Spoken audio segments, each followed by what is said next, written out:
లేదా దీనికి మరి ఒక పేరు హగణం. లఘువు గురువు మిగిలితే లగం. లఘువు గురువు కాబట్టి లగం, లేదా దీనికి మరి ఒక పేరు వగణం.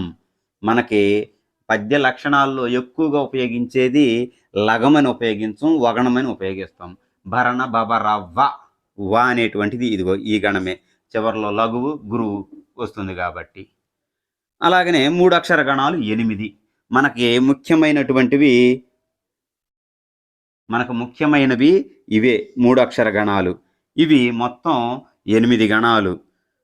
మనం వీటిని గుర్తుంచుకోవడానికి ఒక తేలిక మార్గం ఉంది, ఒక చిన్న కోడు. ఏమిటంటే 3 గణాలు కలిపి భజస ఎరత మన, భజస ఎరత మన, లేదా మన ముందనుకొని మన భజస ఎరత అనొచ్చు. ఉదాహరణకి భా అనే దానికి